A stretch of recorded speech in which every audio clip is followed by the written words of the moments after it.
बिस्मिल्लाहिर्रहमानिर्रहीम। स्टूडेंट्स, आज हमने करना है at next topic that is inductance. इसको हम कैलकुलेट करने की कोशिश करेंगे। पहले हम इसको डिफ़ाइन करते हैं कि इंडक्टेंस होती क्या है। लास्ट टॉपिक में हमने इंडक्टर के बारे में पढ़ा था। The ratio of average induced EMF per unit rate of change of current in the coil of inductor is called inductance. इसको मैथमेटिकली हम यूँ लिख सकते हैं, ratio of average induced EMF per unit rate of change of current is called inductance. Negative sign आता है which indicate the direction of the induced EMF is such as to oppose the cause that produced it. Next है unit of inductance. क्या होती है unit of inductance? Unit of inductance is Henry. अगर हम 1 Henry को define करना चाहें तो कैसे करेंगे? Inductance of a coil of inductor is 1 henry when 1 volt EMF is induced by 1 ampere per second change of current in the inductor. मतलब कि किसी भी इंडक्टर की इंडक्टेंस 1 हेनरी होगी अगर उसके अंदर 1 एम्पियर पर सेकेंड का चेंज आता है और उस चेंज की वजह से उसके अंदर 1 वोल्ट ईएमएफ इंड्यूस्ड हो जाएगी, देन उसकी जो इंडक्टेंस होगी वो 1 हेनरी कहलाएगी। ठीक है। नेक्स्ट है फैक्टर्स अफेक्टिंग इंडक्टेंस। किस किस चीज़ पे डिपेंड करती है हमारी इंडक्टेंस? तो ये इंडक्टेंस जो है वो number of turns of inductor पे डिपेंड करती है, cross sectional area of the turns पे डिपेंड करती है। ये इसका क्रॉस सेक्शनल एरिया कहलाएगा टर्न्स का। ठीक है। नंबर ऑफ टर्न्स भी उसमें काउंट होंगे। जितनी ज़्यादा नंबर ऑफ टर्न्स होंगी उतनी ही ज़्यादा मैग्नेटिक फील्ड होगी, उतना ही ज़्यादा फ्लक्स का चेंज होगा और उतनी ज़्यादा ही इंड्यूस्ड ईएमएफ होगी। एज अ रिजल्ट इंडक्टेंस भी ज़्यादा होगी। इसी तरह से लेंथ ऑफ द इंडक्टर भी, जो भी कॉइल है उसकी लेंथ भी इसमें करती है। थर्डली परमेबिलिटी, कि इसके अंदर कौन सा मीडियम, कौन सा मटेरियल है जिससे हमारा इंडक्टर बना हुआ है। ठीक है।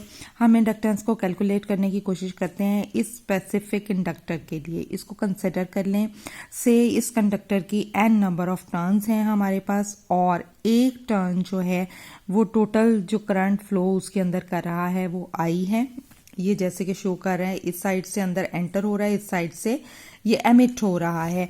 अगर इस हिसाब से करंट की डायरेक्शन देखी जाए तो वो कुछ इस तरह से बन रही है, इस तरह से। इसका मतलब है अगर हम इंडक्टर को अपने राइट हैंड में ग्रैस्प करें या होल्ड कर लें, then thumb will indicate the direction of magnetic field, north pole of the magnetic field.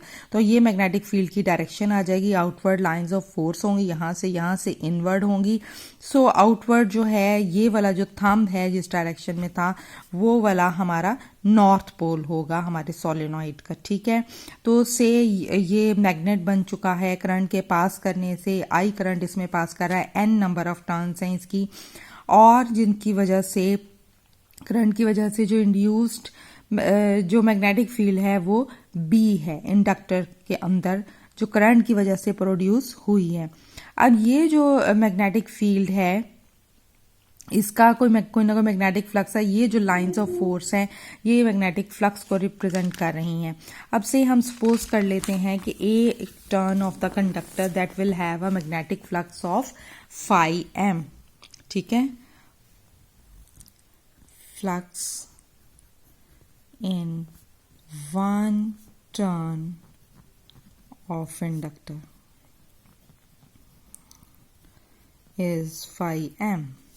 ठीक है। टोटल नंबर ऑफ टर्न्स उस पूरे कॉइल के अंदर हमारे पास है n। So flux in n turns of the inductor कितना हो जाएगा? Total n phi m। एक के अंदर phi m है तो total n number of turns में n phi m होगा। इसका मतलब है कि टोटल फ्लक्स लिंकेजेस कितनी होंगी?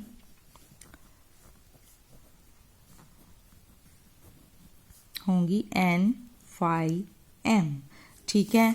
अब हम यहाँ पे जो ये इस इंडक्टर की मैग्नेटिक फील्ड है इसके ऊपर Faraday's law of electromagnetic induction जो है वो अप्लाई कर देते हैं और उसकी स्टेटमेंट ये है कि rate of change of magnetic flux is equal to the proportional to the induced EMF. या सिंपली हम ये इसको यूं लिखते हैं, फैराडेज लॉ की जो इक्वेशन है पर्टिकुलर उसको हम लिख लेते हैं d n phi m by d t. ठीक है, नेगेटिव साइन इंडिकेट करता है कि जिस डायरेक्शन में फ्लक्स का चेंज आ रहा है ईएमएफ उससे ऑपोजिट डायरेक्शन में प्रोड्यूस हो जाती है। ठीक है, और induce EMF in terms of current हमने अभी कहा था कि इंडक्टेंस की ये आ रही है हमारे पास E over delta I by delta T.